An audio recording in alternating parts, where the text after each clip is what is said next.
Assalamualaikum warahmatullahi wabarakatuh. Nama saya Fatia Fatimah Fianisa dari kelas 11 IPS 2 absen 11. Saya di sini akan meresensikan film Mata Batin disutradarai dan diproduseri oleh Rocky Soraya, dibantu oleh Mohanan Kani dan juga Ram Soraya.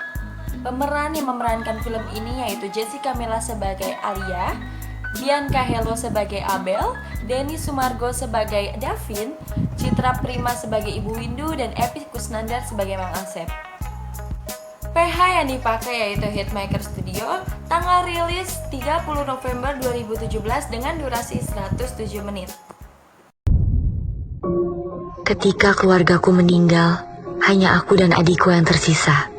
Tapi aku nggak suka Kak di situ. Ada yang lain di situ selain kita.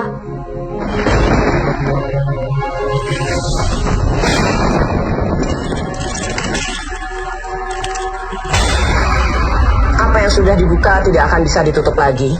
Kamu akan melihat segalanya, selamanya. Aku harus tahu apa yang dilihat adikku nyata atau bukan.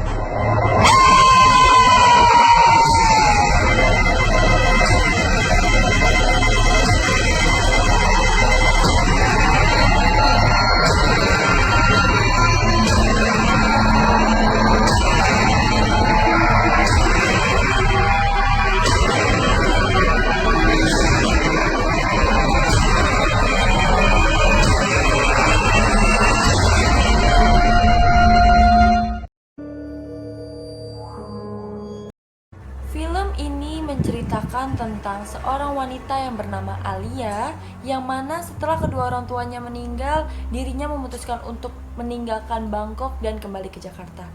Ia dan juga Abel, yaitu adiknya, pindah ke sebuah rumah tempat mereka tinggal di waktu kecil, yang mana rumah tersebut jauh dari tengah kota. Namun Abel yang sering bersikap aneh dan juga ketakutan, dirinya tak menyukai rumah itu. Katanya di rumah itu ada yang lain selain mereka berdua.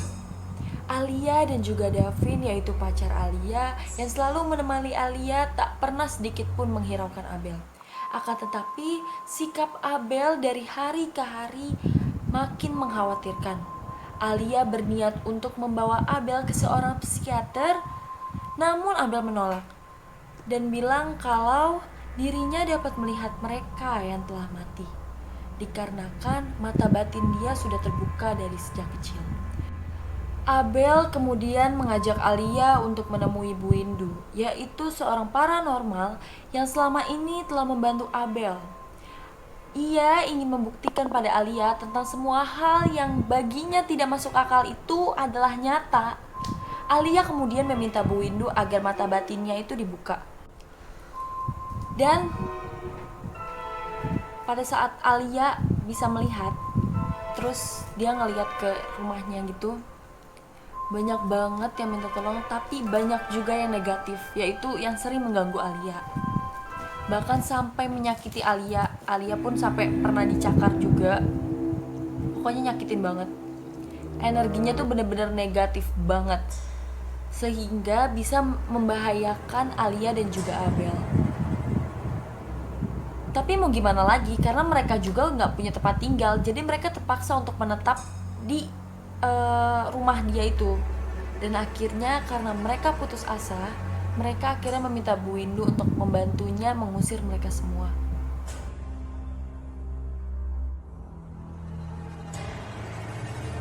Jadi film ini itu temanya itu adalah makhluk tak kasat mata. Nah, alurnya itu tuh alur campuran. Karena kenapa? Karena di sini menceritakan ada ke masa depannya, tapi ada juga untuk masa lalunya, seperti kayak dia mengulang lagi masa lalunya, kenapa bisa begini, kenapa dia bisa menjadi kayak gini, kenapa dia bisa kayak masih ada di dunia ini gitu. Jadi awal mula cerita ini itu dimulai dari si Abel dan Alia pindah ke rumah itu. Nah, disitulah si Abel kayak ngerasa nggak enak banget karena dia bisa melihat hantu lah, istilahnya bahasa Sundanya tuh, karena dia bisa ngeliat hantu dan dia tahu ada siapa di situ gitu loh. Terus abis itu yang nungguin rumah itu tuh kayak marah gitu juga kan, Jadi mulai dari situlah kayak kejadiannya, pokoknya gara-gara Mang Asep itu nyuri uang atau barang harta dari orang yang tadinya sebelum meninggali di rumah itu atau menepati di rumah itu sebelum Abel dan Alia dan keluarganya.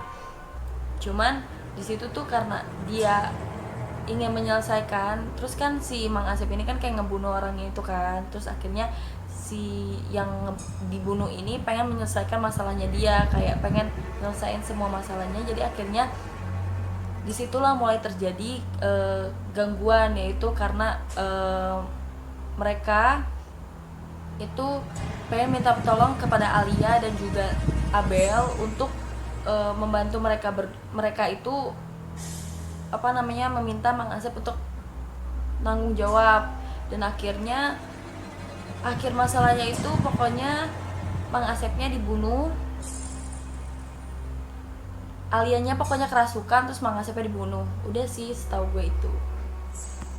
Jadi di sini tuh latar suasananya itu dia lebih ke mencekam, terus menegangkan banget, terus kayak bikin penasaran juga, kayak misterius lah. Terus kalau latar tempatnya itu dia ada di sebuah rumah yang pertama. Terus kedua tuh kayak apa ya itu namanya ya, lapangan. Terus habis itu lebih banyak sih di rumah sih ya, karena mungkin karena emang itu utamanya tuh di rumah. Terus kalau latar waktunya itu lebih kebanyakan di siang dan malam hari. Jadi tuh di sini tuh si Alia itu tuh lebih ke apa ya, kayak baik, terus berani, terus selalu berpikir secara logis. Nah sedangkan si Abel ini bukan penakut, tapi lebih tepatnya kayak semuanya itu dibawa dengan sugestinya, dengan ketakutannya. Terus kalau misalnya Davin itu tegar. Terus kalau misalnya Bu Indu itu selalu berani juga, dia berpikir logis juga pokoknya. Jadi ini memakai sudut pandang orang ketiga. Nah di sini tuh kenapa aku bisa bilang kalau misalnya ini itu memakai sudut pandang orang ketiga, karena di sini itu si pengarangnya ini menggunakan nama orang, bukan menggunakan namanya dia sendiri atau membawakan ceritanya dia sendiri, tapi membawakan cerita orang lain gitu loh. Amanat yang bisa gue sampein di film ini itu, jadi jangan semuanya itu kayak jangan mengambil semuanya itu dengan secara gampang gitu, atau secara lebih tepat itu kayak secara mudah gitu kan. Kita tuh semuanya butuh kerja keras gitu. Jangan cuman gara-gara harta kalian malah rela untuk ngorbanin seseorang gitu loh. Terus di sini tuh menggunakan gaya bahasa Indonesia yang baik dan benar, tapi ada juga bahasa sukunya atau bahasa Jawa. Kesimpulan dari cerita ini yang gue ambil yaitu kita tuh nggak bisa semuanya dipikirin dengan secara logis, karena belum tentu secara logis itu benar gitu loh. Terus juga jangan cuma karena harta lo ngebunuh orang atau maling atau segala macem, karena semua itu butuh kerja keras, butuh kayak usaha gitu loh. Jadi kita nggak bisa kayak dapetin duit secara gampang gitu, nggak bisa. Kita butuh kerja keras, kita butuh usaha. Jadi segitu aja dari saya, kurang lebihnya mohon maaf. Jadi kalau ada salah kata ya mohon dimaafkan aja kali ya, karena kan saya juga manusia toh, saya gak tahu juga apa salah saya. Ya udah, makasih semuanya, assalamualaikum, sampai jumpa lagi.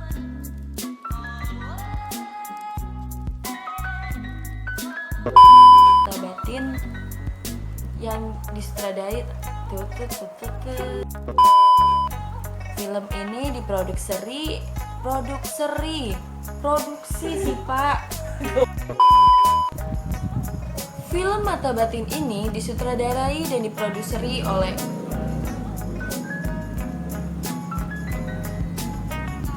ya udah pulang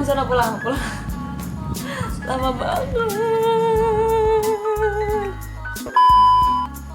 produksi yang tanggal liris. Kenapa sih gue cadel? Yang dipakai Hitmaker Studio, tanggal liris 30 November. Rilis. Iya, dan juga adiknya yang bernama Abel. Kejauhan sih Pak, belum nyampe situ. Aku nggak bisa bikin video, giliran malam digangguin, giliran siang berisik, giliran semuanya berisik, semua berisik. Hi guys, welcome to my videos. Ya, pokoknya gitu. Buat kalian yang udah nonton video ini, jangan lupa di like, di comment, and subscribe. Nih tombol merah di bawah ini nih. Subscribe ya, oke. Di like yang banyak, oke. Ditonton yang banyak. Suruh teman-teman kalian untuk nonton video ini, oke. Thank you.